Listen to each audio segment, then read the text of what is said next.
2014 का जरा लोकसभा चुनाव आप याद कर लीजिए। नरेंद्र मोदी जिस मंच पर भी अपनी पार्टी का प्रचार करने पहुंचते थे, विपक्ष पर हमला करते थे, एक मुद्दा बड़ा आम हुआ करता था। वो मुद्दा था परिवारवाद का मुद्दा। नरेंद्र मोदी कहा करते थे कि कांग्रेस एक परिवार की पार्टी है, वो एक प्राइवेट लिमिटेड कंपनी बन चुकी है। आज 2024 चल रहा है, 10 साल बीत चुके हैं, लेकिन अब विपक्ष ये सवाल उठाने लगा है कि क्या बीजेपी जो है वो परिवारवाद से मुक्त है। बिहार के परिप्रेक्ष्य में बात करें तो तेजस्वी यादव लगातार इसको लेकर हमलावर हैं। 6 सांसदों की सूची आपको हम बताएंगे, उनके नाम हम बताएंगे जो परिवारवाद की ही उपज है। हालांकि कुछ दिन पहले बिहार भाजपा के प्रदेश अध्यक्ष सम्राट चौधरी ने रोहिणी आचार को लेकर एक बेहद शर्मनाक टिप्पणी की थी। उन्होंने कहा था कि लालू यादव वो शख्स हैं जो बिना कुछ लिए टिकट नहीं देते हैं। तो पहले उन्होंने अपनी बेटी से किडनी लिया और अब रोहिणी आचार्य को सारण से टिकट दिए हैं।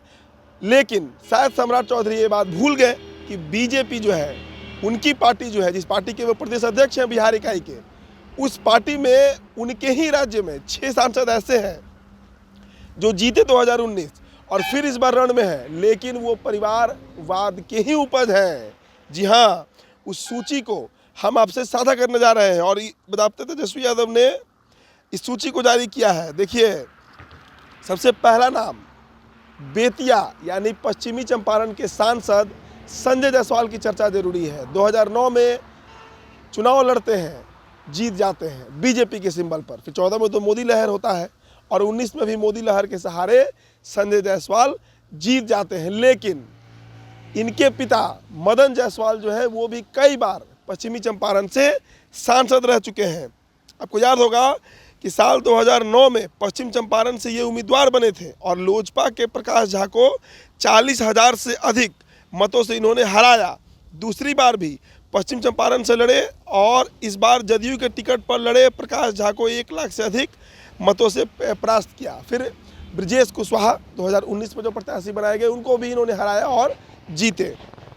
दूसरे जो सांसद हैं हुकुमदेव नारायण यादव। जी हाँ, हुकुमदेव नारायण यादव जो है, उनके जो बेटे हैं अजय यादव इस बार चुनावी मैदान में हैं और सांसद अजय यादव जो है वो पूर्व मंत्री हुकुमदेव नारायण यादव के बेटे हैं। साल 2019 में अजय यादव को पहली बार अपने पिता की सिटिंग सीट लड़ने का मौका मिला।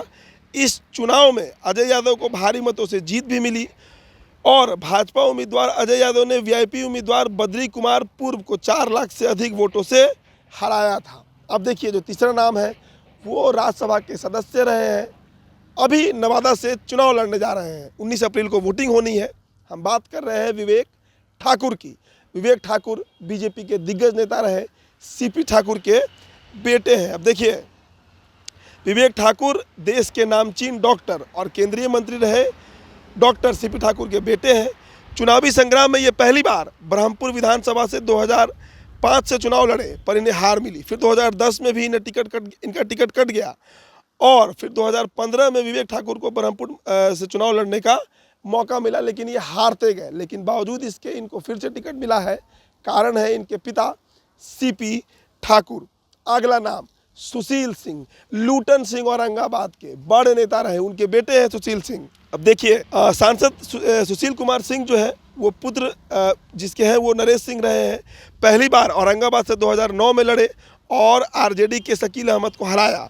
14 में फिर इनका मुकाबला हुआ निखिल कुमार से, उस समय भी जीते और 19 में उपेंद्र प्रसाद यानी हिंदुस्तानी अवाम मोर्चा, उनको भी ये 70,000 वोटों से हराने में सफल रहे थे। तो ये भी एक नाम है परिवारवाद के। अब जो नाम चर्चा में है वो ससाराम से शिवेश राम का है। शिवेश राम पहली बार बीजेपी के सिंबल पर ससाराम से लोकसभा का चुनाव लड़ने जा रहे हैं। अब देखिए, इनके जो पिता हैं मुन्नी लाल राम, वो एक बड़े पदाधिकारी रहे हैं और ये 3 बार ससाराम से सांसद भी रहे हैं, केंद्र सरकार में मंत्री भी रहे हैं। मुन्नी लाल जो है वो साल 1996 से 99 तक ससाराम से सांसद रहे। इसके पहले भी शिवेश राम जो है वो विधानसभा में किस्मत आजमा चुके हैं और 2010 के विधानसभा चुनाव में अहिगांव से ये चुनाव लड़े थे। 15 में ये चुनाव हार भी गए थे। और जो सबसे अंतिम नाम यानी छठा नाम जो बीजेपी से है वो रविशंकर प्रसाद का है। रविशंकर प्रसाद जिनके पिता बिहार सरकार में मंत्री रहे थे पटना साहिब से सांसद हैं, इस बार फिर प्रत्याशी बनाए गए हैं। तो ठाकुर प्रसाद इनके पिता रहे हैं और ये भी परिवारवाद की ही उपज है, इसमें कहीं दो राय नहीं है। तो ऐसे कई नेता हैं और खासकर अगर विधानसभा की बात करें तो दर्जनों दर्जन बीजेपी के ऐसे आपको विधायक मिलेंगे जो परिवारवाद से ही निकलकर टिकट पाए, अपने पिता के चलते, अपने चाचा के चलते, अपने भाई के चलते, कोई अपने पति के चलते। तो किस परिवारवाद पर बीजेपी हमला करती है, ये सवाल अब तेजस्वी यादव उठा रहे हैं। फिलहाल इस खबर में इतना ही। बहुत बहुत शुक्रिया।